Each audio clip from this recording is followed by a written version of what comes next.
Hello friends, welcome back to my channel employ. दोस्तों, यदि आप पीएफ मेंबर है, यदि आपको भी पीएफ कटता है तो दोस्तों ईपीएफ आपको समय समय पे एडवांस पीएफ निकालने की सुविधा प्रदान करता है। दोस्तों, यदि आप एडवांस पीएफ निकालते हैं, जो भी आप फाइनल पीएफ विड्रॉल करते हैं, तो यहाँ पर online claim form 31, 19, 10C and 10D। दोस्तों, यहाँ से आप अपना फाइनल पीएफ विड्रॉल या एडवांस पीएफ निकाल सकते हैं, जो आपके बैंक खाते में जमा है या जो भी आप यहाँ से निकालना चाहते हैं। तो पीएफ समय समय पे आपको यहाँ पर पीएफ निकालने की सुविधा प्रदान करता है। लेकिन आपको एलिजिबल क्या है उसके बारे में मैं आपको आज इस वीडियो में जानकारी दूंगा। दोस्तों, चाहे आप फाइनल पीएफ विड्रॉल करवा रहे हो या एडवांस या फिर 10C या 10D, जो भी आप फाइनल पीएफ निकाल रहे हो, तो आपको यहाँ पर कुछ बातों का ध्यान रखना है। तो दोस्तों, लास्ट तक मेरे इस वीडियो में बने रहिएगा, तो आपको पता चलेगा कि क्या एलिजिबल है। तो देखिए दोस्तों, मैं आपको दिखाता हूँ। तो देखिए दोस्तों, frequency regarding online claim settlement. दोस्तों, यदि आप ऑनलाइन क्लेम सेटलमेंट करना चाहते हैं तो आपको क्या एलिजिबल है वहाँ। तो दोस्तों, लास्ट तक मेरे इस वीडियो में बने रहेगा, ताकि आपको बाद में यदि पीएफ निकालते तो आपको परेशानी का सामना न करना पड़े। तो दोस्तों, यहाँ पर देखिएगा। तो देखिए दोस्तों, यहाँ पर frequency regarding online claim settlement. दोस्तों, what are the claim form that can be filed from the UAN member interface directly by the employ. दोस्तों, एक कर्मचारी कौन से फॉर्म यूएन मेंबर पर डायरेक्ट इंटरफेस के माध्यम से यूएन पोर्टल पर कौन से फॉर्म अप्लाई कर सकता है। तो देखिए दोस्तों, यहाँ पर इसका आंसर है member can apply PF final settlement form 19, pension withdrawal benefit 10C and PF part withdrawal. जो आप पीएफ विड्रॉल करना चाहते हैं, पार्ट में पीएफ विड्रॉल करना चाहते हैं, तो देखिए दोस्तों, PF part withdrawal form 31 from the member interface directly. दोस्तों, जो यहाँ पर 1, 2, 3 जो भी ABC जो पॉइंट है वो आप यहाँ पर डायरेक्ट अप्लाई कर सकते हैं। मेंबर भी यहाँ पर डायरेक्ट अप्लाई कर सकते हैं। यहाँ पर आपको एम्प्लॉयर की जरूरत नहीं पड़ती, आपको कहीं पर भी जाने की जरूरत नहीं पड़ती। तो देखिए दोस्तों, सेकंड नंबर का पॉइंट है what are the requirement from the member to be for filing online claims. दोस्तों, आपको क्या क्या रिक्वायरमेंट चाहिए रहेगा मैं आज आपको यहाँ पर बताता हूँ। देखिए दोस्तों, यहाँ पर member should fulfil following conditions. दोस्तों, ये कंडीशन यदि आपकी है तो आप यहाँ पर पीएफ विड्रॉल कर सकते हैं। तो देखिए दोस्तों, पहला यहाँ पर दिया गया the member should have activate his her universal account number and the mobile number used for activating UN should be in the working condition. दोस्तों, सबके पहले तो आपको अपना यूएन नंबर जो मिलता है, यूनिवर्सल अकाउंट नंबर मिलता है, वो आपका एक्टिव होना चाहिए। उसके बाद आपका जो यूएन में एक्टिवेट मोबाइल नंबर है वो आपका चालू कंडीशन में होना चाहिए, नहीं तो आप यहाँ पीएफ विड्रॉल नहीं कर पाएंगे। दूसरा दोस्तों, यहाँ पर members Aadhaar detail should be seeded in EPF database and he should avail OTP based facility for verifying eKYC from UIDAI while submitting the claim. दोस्तों, यहाँ पर आपके मेंबर का जो आधार है वो आपको यहाँ पर ईपीएफ के आपका जो ईपीएफ अकाउंट है उसमें यहाँ पर डाटाबेस में अवेलेबल होना चाहिए, ताकि वहाँ पर आपका ओटीपी आएगा, केवाईसी होगी, वहाँ पर जो आधार से लिंक मोबाइल नंबर है उस पर एक ओटीपी आएगा, तभी आप सबमिट कर पाएंगे क्लेम। दोस्तों, तीसरा नंबर का है member bank account along with IFSC code should be seeded in EPF database. दोस्तों, एक और चीज यहाँ पर एलिजिबल होना चाहिए कि आपका जो बैंक अकाउंट नंबर है और आईएफएससी कोड है वो आपका ईपीएफ खाते में होना चाहिए, नहीं तो आप यहाँ पर नहीं निकाल पाएंगे। दोस्तों, permanent account number pan number जो होता है should be seeded in EPF database for PF final settlement claim in case his her service in less than 5 year. दोस्तों, यदि आपकी सर्विस 5 साल से कम है, तो यदि आप पीएफ फाइनल सेटलमेंट क्लेम करना चाहते हैं तो आपका पैन नंबर वहाँ पर डला होना चाहिए पीएफ में, नहीं तो आप फाइनल पीएफ विड्रॉल नहीं कर पाएंगे यदि आपकी नौकरी 5 साल से कम है तो। दोस्तों, तीसरे एलिजिबल यहाँ पर होना चाहिए what are the service requirement for online filing of PF final settlement claim from 19। दोस्तों, यदि आप PF final settlement 19 form fill करते हैं तो उसके लिए क्या एलिजिबल होने चाहिए। दोस्तों, member should fulfil following service conditions. Date of joining होनी चाहिए, डेट ऑफ एग्जिट होनी चाहिए, member should be available in the EPF database. दोस्तों, आपके जो ईपीएफ अकाउंट में आपकी डेट ऑफ ज्वाइनिंग होना चाहिए, डेट ऑफ एग्जिट होना चाहिए, तभी आप फॉर्म 19 फिल कर पाएंगे। दोस्तों, दूसरा है member should not be working presently under any establishment coverable under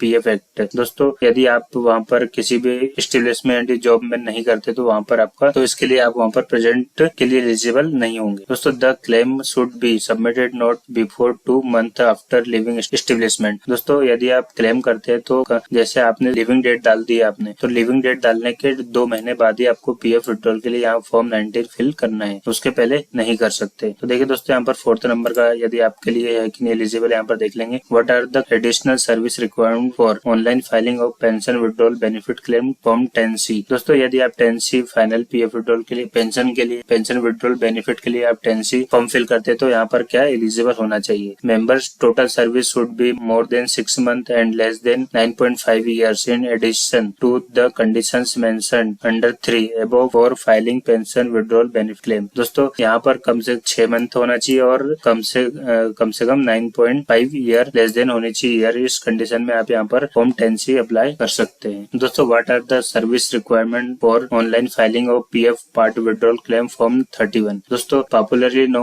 as advance cases. दोस्तों जैसे यहाँ पर आप फाइनल पीएफ पार्ट में कुछ पीएफ विड्रॉल करना चाहते हैं, जैसे आपको किसी भी चीज की जरूरत है तो दोस्तों आप कुछ पीएफ का पार्ट वहाँ पर एडवांस निकाल सकते हैं। तो उस कंडीशन में फॉर्म 31 फिल करना होता है। तो दोस्तों उसके लिए आपको क्या एलिजिबिलिटी चाहिए वो मैं आपको यहाँ पर बता दूं। Member date of joining should be available in the EPF database. दोस्तों यदि आप पीएफ एडवांस निकालना चाहते हैं तो आपकी डेट ऑफ ज्वाइनिंग वहाँ पर डाटाबेस में होना चाहिए, अवेलेबल होना चाहिए, नहीं तो आप एडवांस भी नहीं निकाल पाएंगे। What are the different type of advance and service eligible against each. दोस्तों इसके लिए आप डिफरेंट टाइप एडवांस निकालने के लिए क्या क्या आपको यहाँ पर एलिजिबल है वो आपको यहाँ पर दिखाता हूँ मैं। The service eligible against different type of advance for which member can apply are as under. दोस्तों टाइप ऑफ एडवांस और सर्विस एलिजिबल। दोस्तों मैंने अभी आपको बताया था कि आप एडवांस निकालते हैं तो उसके लिए कम से कम कितनी आपको यहाँ पर जॉब करनी चाहिए। देखिए दोस्तों यहाँ पर housing loan, purchase of side, house, flat of और कंस्ट्रक्शन, एडिशनल पारा 68B। तो दोस्तों यहाँ पर सर्विस एलिजिबिलिटी दी है आपको 60। तो देखिए दोस्तों आपको कम से कम 60 दिन तो होना चाहिए, नहीं तो आप यहाँ पर इस कंडीशन में आप यहाँ पीएफ विड्रॉल नहीं कर पाएंगे। तो देखिए दोस्तों lockout of closure of factory. दोस्तों फैक्ट्री बंद हो जाए तो जीरो है यहाँ पर, जीरो में जब भी आपको निकालना चाहे आप निकाल सकते हैं। Illness of member family zero में जीरो निकाल सकते हैं, कभी जब आपने ज्वाइनिंग किया आप वहाँ से निकाल सकते हैं। Marriage of self, son, daughter, brother, sister para 68 के। दोस्तों यदि आपके घर में किसकी शादी, यदि आपकी शादी है या भाई की बहन की जो भी शादी है तो वहाँ से आप वहाँ पर पीएफ विड्रॉल एडवांस निकाल सकते हैं। तो सर्विस एलिजिबल यहाँ पर देखिए 84 डेज होना चाहिए। Post matric education of children para 68B। दोस्तों यदि आप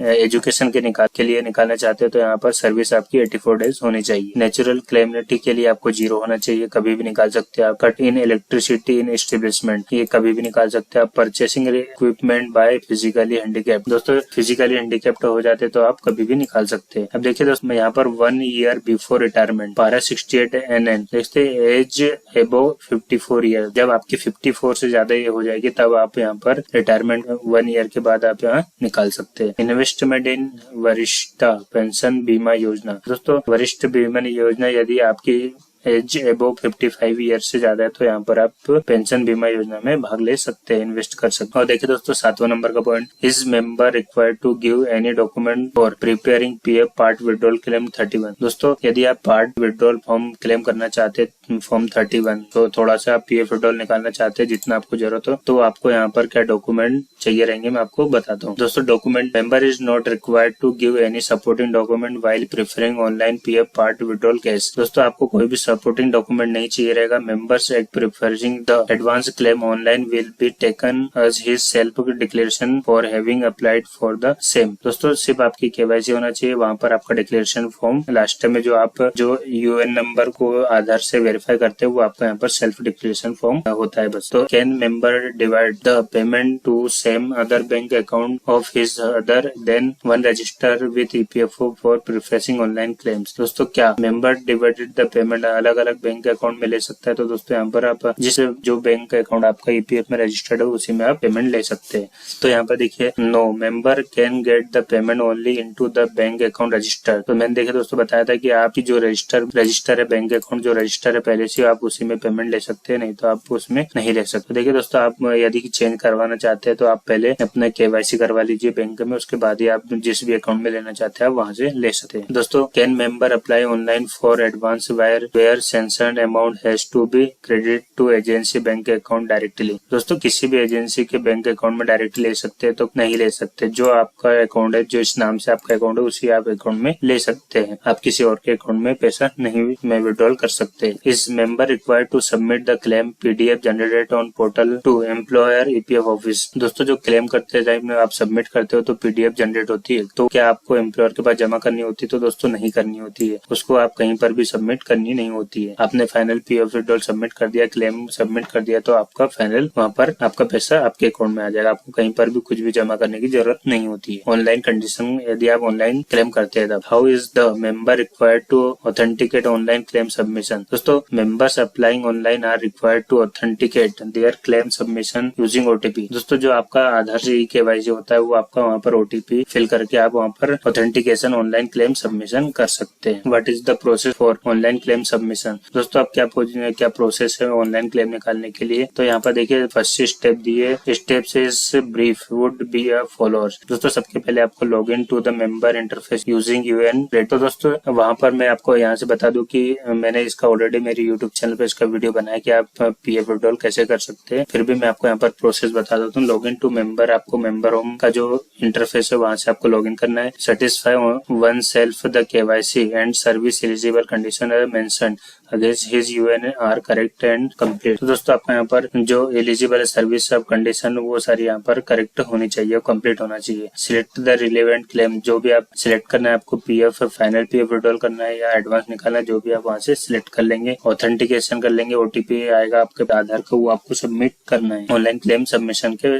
साथ। अब देखिए दोस्तों यहाँ पर online claim check eligible and submission follow diagram के हिसाब से बताता हूँ कि सबके पहले आपको यूएन क्लेम टाइप कैप्चर। दोस्तों अब देखिए दोस्तों यूएन एक्टिवेट होना चाहिए सबके पहले, तो तभी आप आगे प्रोसेस कर सकते हो। दोस्तों यूएन एक्टिवेट कैसे करना है उसका ऑलरेडी मेरे यूट्यूब चैनल पे उसका वीडियो बनाया, वहां से देख सकते हैं। अब देखिए दोस्तों message, all account to be merge into single account before processing. दोस्तों यदि आपका और भी आपने दूसरी कंपनी में जॉब करी तो सारे अकाउंट आपको एक अकाउंट में मर्ज करना होता है, सारा पैसा आपको करंट कंपनी में ट्रांसफर करवाना होता है। उसका ऑलरेडी मेरे यूट्यूब चैनल पर उसका वीडियो बना है, वहां से आप देख सकते हैं। इन मल्टीपल मेंबर आईडी, यदि आपकी एक से ज्यादा मेंबर आईडी तो वहां से आप ट्रांसफर कर लेंगे। उसके बाद KYC seeding in EPF, KYC आपका सीड है कि नहीं वो आप यहाँ पर देख लेंगे। Aadhaar seeded bank account and IFSC आप चेक कर लेंगे एक बार। दोस्तों सीडेड केवाईसी डिटेल आइए, Aadhaar number, bank account number, IFSC PAN necessary to be applied for online claim. तो यहाँ पर यदि आपका केवाईसी कंप्लीट है तो फिर आप आगे बढ़ेंगे। देखिए दोस्तों आप क्लेम टाइप 19 एंड 10C यदि अप्लाई करते हैं तो आपको date of joining, date of exit available होना चाहिए। Date of exit, date of birth कम से कम यहाँ पर 2 मंथ होनी चाहिए, डेट ऑफ एग्जिट और date of joining 6 month 9.5 years in case 10C आप निकाल दे तो यहाँ पर आपके लिए एलिजिबल होना चाहिए। पेन अवेलेबल होना चाहिए only when service is less than service is 5 year from 19 यदि आप निकाल दिए तो पेन अवेलेबल होना चाहिए। Message as per filed condition while be show. दोस्तों क्लेम यदि आप पीएफ